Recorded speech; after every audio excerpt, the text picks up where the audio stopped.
cards, counting. It has a counter, it has a score. It's an 1889 Gauss printer, and it still works to this day. It's just the rollers and everything are worn, and we would have to put some money into it to get it to run. All the items up here are from the press. This was the last tin that came off, and these are some of the advertising that was used when they used this press. So a lot of neat items here.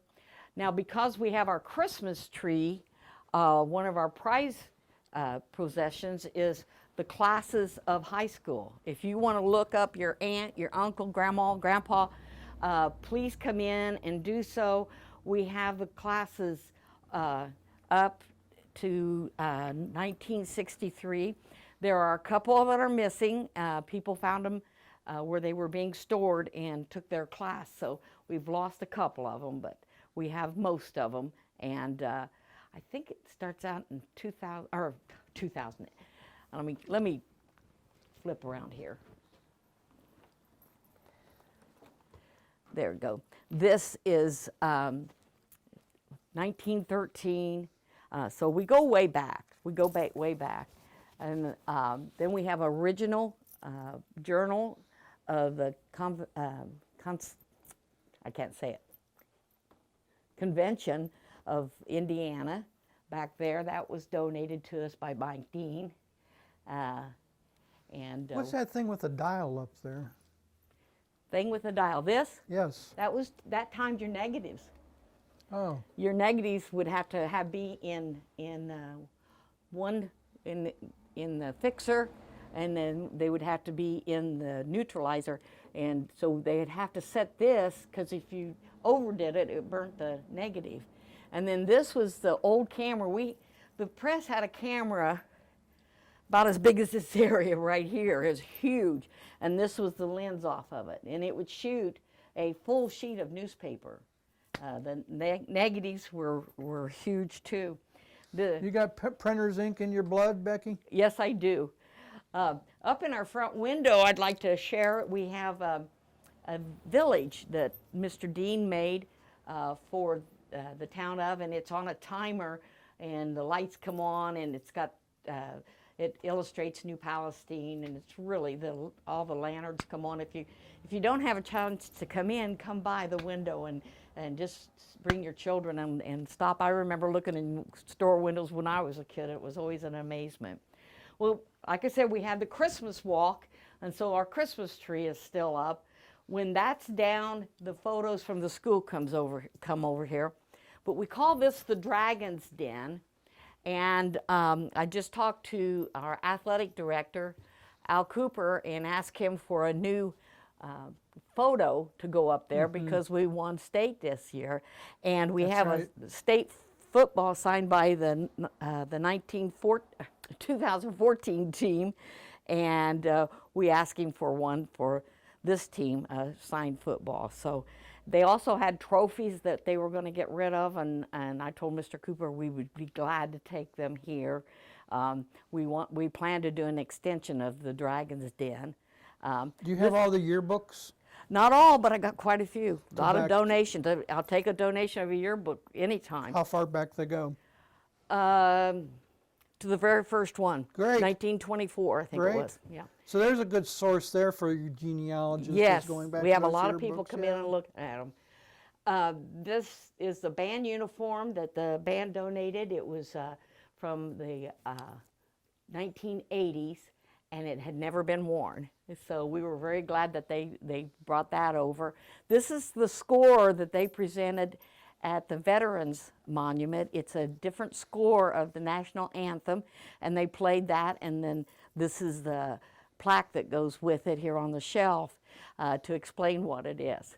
So this corner is, it's the school that was called Union Hall. That's the classes that attended the school. It's anything. This is one I like. This photo here, the basketball team is wearing jerseys, and the jerseys say Holy City, and that's what Palestine means. the Holy City. So they wore shirts with the Holy City. It's all different now, isn't it?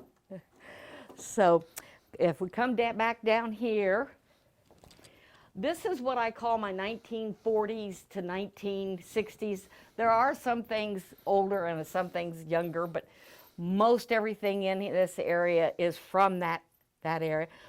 We got a cobbler's box donated to us by Ron Curator.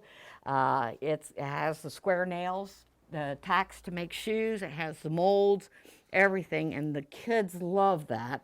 And then we just obtained these. We don't know whose they were, but we love them.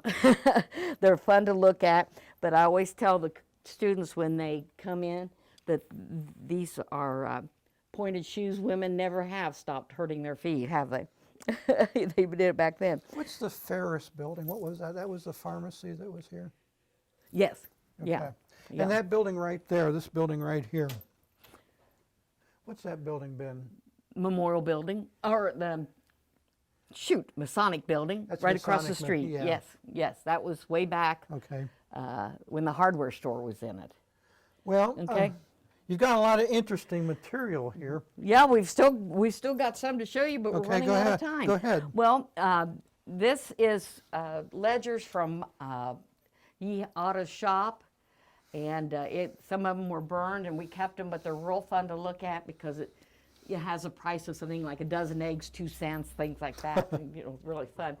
This is a deed to property by the Lofner family. It's on loan. It is his family's, and it's signed by Andrew Jackson. It was signed in Ohio because Indiana wasn't a state at the time. So this is our adopted couple. We're trying to find out who they are, so we have them as our adopted couple. Where'd the arrowheads come from? Arrowheads came from Sugar Creek. Did they really? Yeah, the lady was walking by Sugar Creek.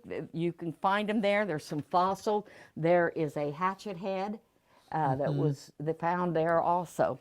And this is the old mailbox. And the mailbox number is 407, which is what our number is for donations. P.O. Box By the way, 407. somebody wants to make a donation. What do they do?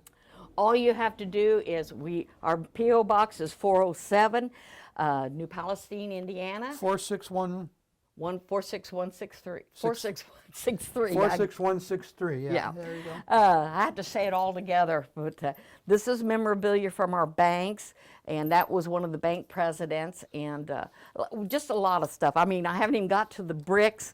These bricks here were from the Sutherland Grocery. This was the old paver bricks when they widened the roads. They're so much heavier than a regular brick.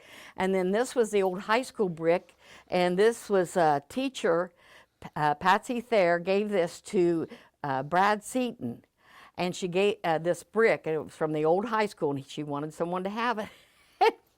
She gave it to him in a plastic bag to protect it. So for the history of the brick, I have yet to take it out of the plastic bag. That's a good thing. That's part of the history of it. This is Joe Skvarenina and Becky Gaines. We've told you everything I know and some things I don't.